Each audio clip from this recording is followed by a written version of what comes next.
Well, my name is John Murphy, and you're listening and watching to the Pan American Express. We're doing the third in a new series of programs that are being recorded live on video as well for distribution on Channel 195, which is the Eastern Public Access Channel on the Charter Cable System and reaches 17 towns in our community. These programs are also available on the web at the Center for Community Engagement and YouTube as well to try to connect you with all the great people doing things here at the Eastern community throughout the year. The program series is a co-production of the Center for Community Engagement with WECS Radio and Media Services here at UConn. And it's really happy to have you here, so welcome aboard. Our guest today is Nicole Krassas. She's a professor of political science here at Eastern, and she's been here for 21 years.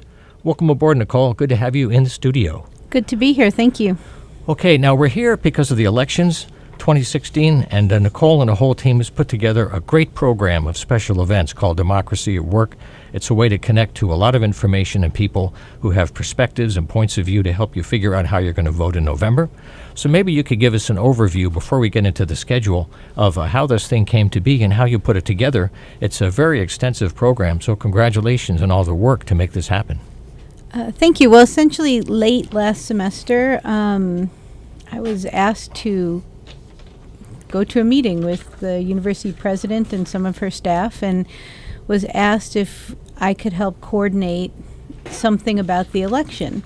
So we kind of had a template for doing that a few years ago. I think in 2005 we did something very similar about the Iraq War called Iraq Perspectives. And so we used the similar template to do it, a kickoff event involving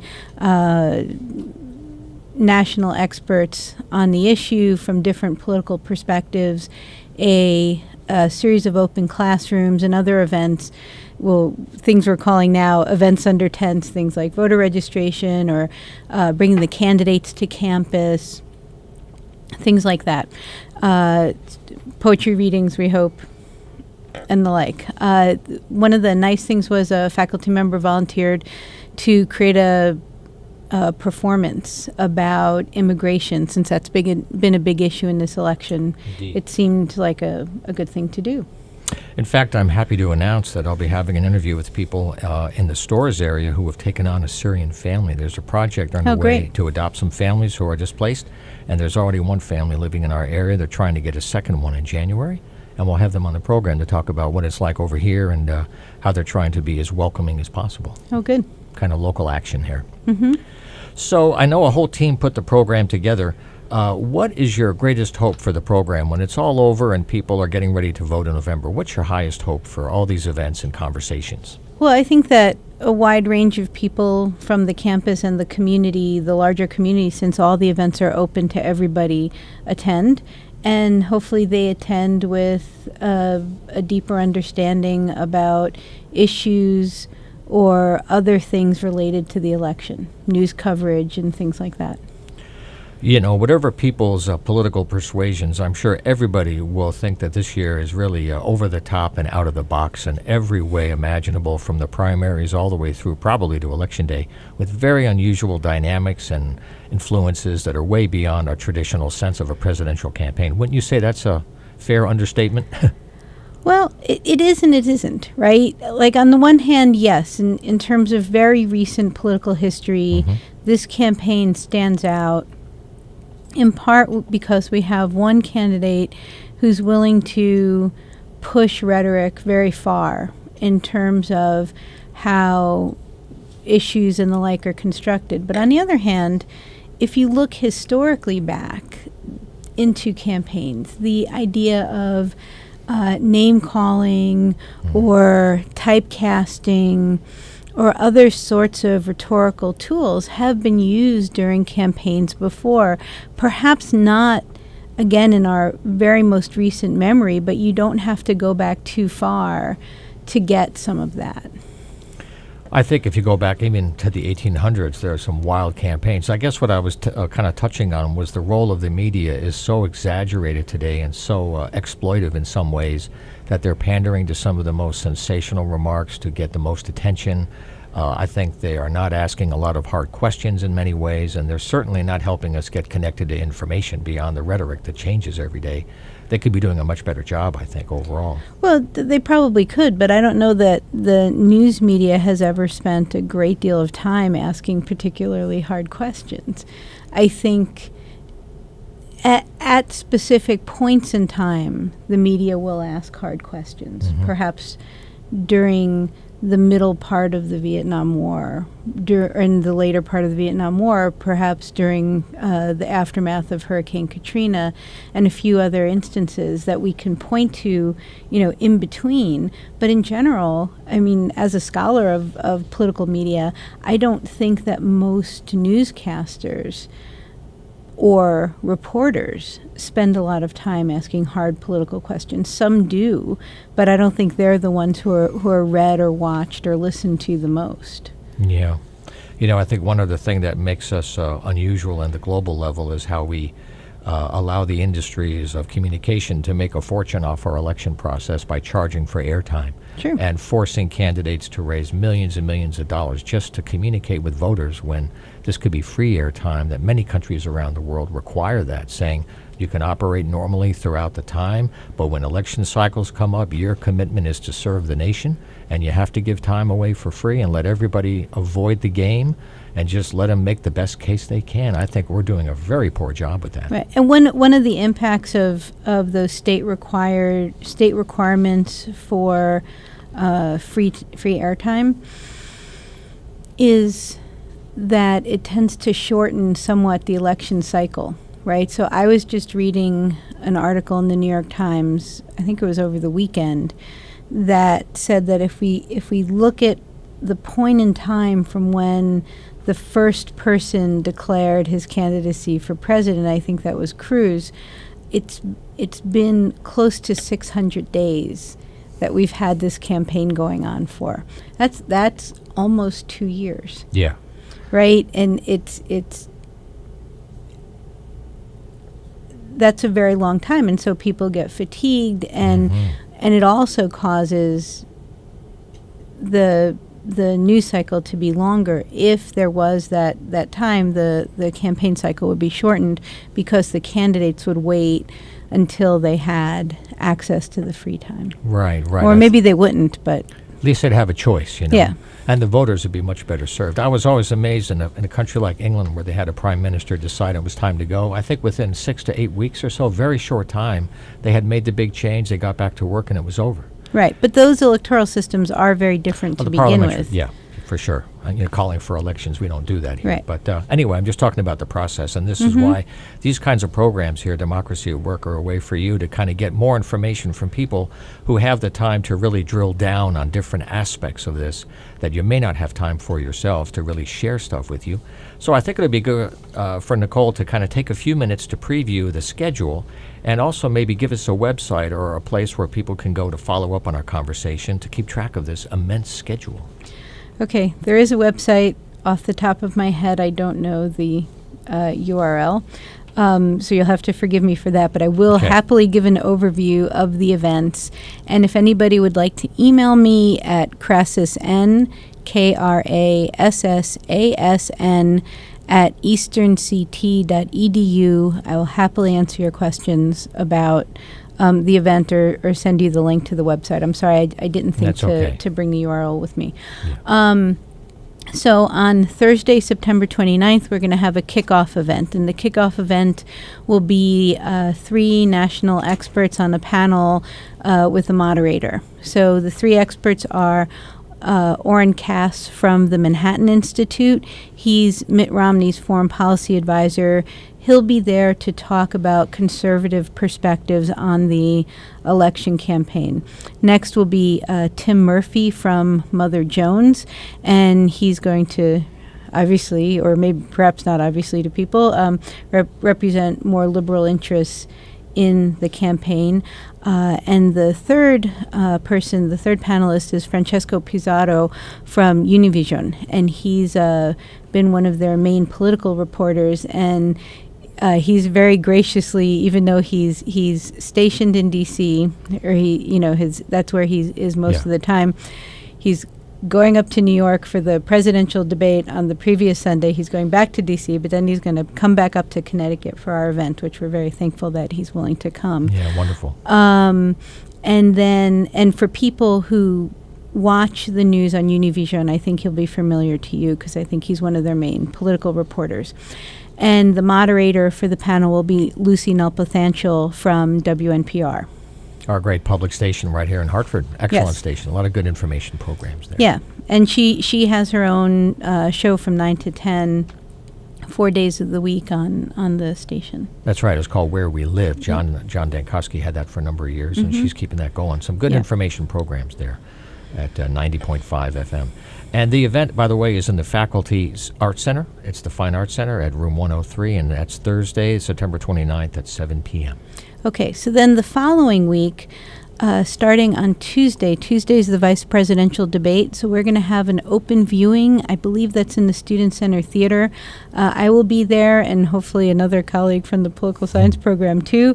And we will be available, just to be in the room so the event can be aired, but also to answer people's questions before, during, and after the debate about anything that comes up. That's excellent. On Wednesday, Thursday, and then there's one on Friday, there'll be a series of what we call open classrooms or open discussions. And open classrooms are when faculty are teaching a class whose subject matter is relevant to the election.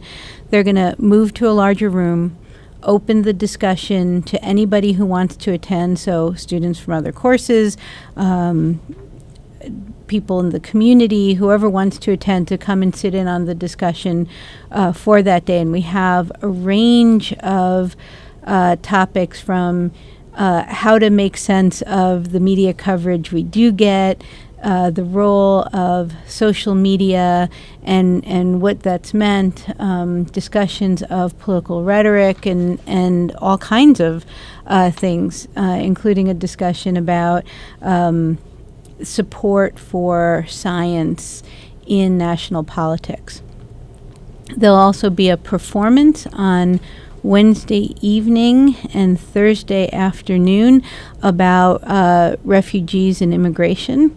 That'll be a multimedia performance in the Fine Arts Building. Now, what are the dates for these now? We have so many dates. Wednesday and Thursday is the performance, the multimedia performance. There'll be an exhibition of political ads. The reception for that is 5:30 on Wednesday, but it'll be open for a few weeks after that. There will be, what else do we have? There'll be what we call events under tents. And events under tents, there'll be tents set up on the web lawn. The major candidate campaign organizations will be there. We will have the History Club will be sponsoring some history-related trivia events with prizes. There will be poetry readings, voter registration, and at some points in time during the Wednesday the 5th and Thursday the 6th, there'll be some refreshments. So if you're a student and you need a brownie, there you go. Go to the web lawn. That'll draw 'em. Yeah. Free food does the trick. Exactly. I also want to mention, in case you've just joined us, we're speaking with Nicole Krassas, a professor of political science here at Eastern. She's been here at the school for 21 years, and we're talking about the programs coming up for Democracy at Work, a whole series of events here at Eastern. Some of the themes are going to be comparing this election to 1896, I see, and one is 1800. So I'm sure there'll be some interesting parallels that are being drawn by some faculty.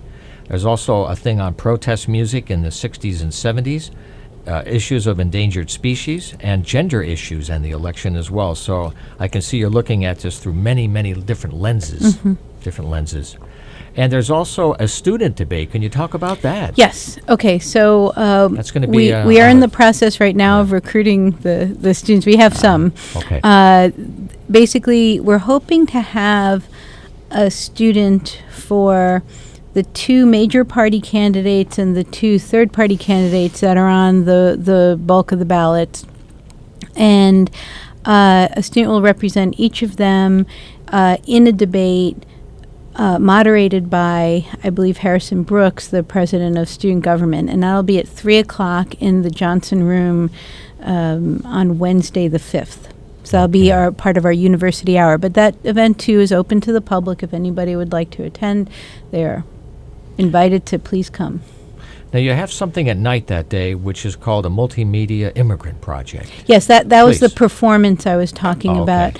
Right. I'm actually going to suggest that maybe you think about, bringing David Pellegrini on to talk more about it. Yeah. I know he was inspired from talking with a student of ours who's in the theater program who has been a refugee in the past, and I think what he had in mind, and I haven't talked to him lately about the planning, but he's good at putting on shows, so I have faith in him. What he had in mind was something where we could trace through interactive maps and performers on a stage the ways in which refugee crises have changed over, in the recent past. Well, that's the underlying current for so many aspects of our election is that, we are a nation of immigrants struggling with how to handle its immigration and changes in our demographics. At a certain point, I think it's 2040, will be majority non-white, I guess, around that time. The whole population is changing, and that's allowing people to pander to fear of change. It's allowing people to pander to opportunities for development and growth. So this change is kind of a very large backstory to all these discussions. Do you have any sense about student interest or involvement this year? They are notorious for not voting in off-year elections, but do you think that with everything going on this year, we may see more student activism? I think so. This year, we had our largest number of new poli-sci students that we've seen since 2008. We'd seen a decrease in that time in the number of new students coming in saying they wanted to study political science. This year, we had the largest group of incoming freshmen who seem interested in politics and the election. Our poli-sci classes are pretty full, and they're pretty full with some students just coming in and saying, I'm just kind of interested in learning more about this. And so I think that displays an interest in politics and the election generally. Can I say whether students are going to turn out to vote? I mean, that's hard to say. Yeah. Our students typically are more likely to vote in presidential elections than in other elections. Yes. But I don't know. Maybe we should ask the students. We'll find out soon enough. Yeah. One other thing I wanted to ask your thoughts on is the idea of the ballot or the bullet, that a lot of people are unhappy with the choices and they may choose to just walk away or write in somebody and kind of let the process happen without their participation. Do you have any thoughts on how people are struggling with that decision today over saying, well, I really am not happy with either candidate. I may dislike one more than the other, but the other one doesn't hit it for me, and so I'm locked out. Right. It's very difficult this year. I guess what I would say is that the outcome of this election is going to be strongly determined by turnout, right? So right now, I'm trying to think of a way to phrase this so that I can do it concisely. Right now, about 20% of the population, roughly speaking, strongly supports Donald Trump. Slightly more than 20% strongly supports Hillary Clinton. And then after that, when you look at the polls, you see other levels of support. Clinton has a stronger base of sort of middling support, people who are not super enthusiastic about her, but like her better than Donald Trump. Right. I guess what I would say is, if you're thinking about staying home and you want Donald Trump to be president, the more people who stay home, the more he benefits. Because those 20% who strongly support him are going to go out and vote for him. So if, 40 or 45% of the population turns out for this election, that gives him an advantage. If you are more interested in having Clinton become president, if high 40s or 50 or more % of the population turns out to the vote, that gives her an advantage. So staying home can significantly impact the outcome of this election, more so than we've seen in some recent elections, although I think 2000 would be an exception to that. You know, I hear some arguments in the progressive community about kind of giving up on the national level in the short term because both candidates are so unsatisfactory, and that they would put all their energy in state and local to try to do more grassroots, bottom-up changes that affect people more sometimes than the national ones. And that's a strategy of kind of letting go in a way. Do you have a sense of how that might play out dynamically between? Well, look, I think a lot of people did that in 2000, right? Gore wasn't an inspiring candidate. He wasn't somebody that a lot of people on the far left wanted to vote for. They had what they saw as a decent option in Ralph Nader, and that drew down support from Gore in a couple of key states, which might have meant that the election wouldn't have come down to Florida. Right. So if you're progressive, and now that doesn't mean that I think that Nader stole the election or contributed to something. He was in the election, and he offered an alternative that Gore was unable to answer to. And I think a lot of people on the left were really unhappy with things that happened in this country during the Bush administration. So if you're one of those people, you have to think about whether if the thing you're doing is going to give Trump the election, is that going to be worse than if Clinton was in office? Well, maybe we'll have you back in December, and we'll see how things shake out. I mean, I just think that's a question you have to ask. That's all. I mean, if you know, if you think the answer is, well, I'm going to live with whatever it is, then fine. You know, that's what you should do. Well, there's short consequences and long term, and you have to think about both today, and their implications are very, very severe. There's so many issues today. They always say this is the most important election in decades, but with the dynamics going on now economically at home and abroad and military, there's a lot of things that are going to happen in 4 years, including the Supreme Court changes that could have a great impact on all of our lives. Yeah. So I also want to mention that as part of our coverage of the elections, I'm going to be having interviews with all three congressional candidates beginning next week. I'll have Jonathan Pelto here in the studio for a half an hour. He is with the Green Party running, and we'll be able to open up the phones and take phone calls and comments from folks who are in the area. And we'll have the other candidates on as well between now and Election Day. So we'll have a nice appointment for you to talk to our regional congressman, or congressperson, I should say, from our part of Connecticut. Now, we've been speaking with Nicole Krassas, a professor of political science here at Eastern. She's been here for 21 years, and she's part of a team putting together this great series of programs, Democracy at Work, the 2016 election at Eastern.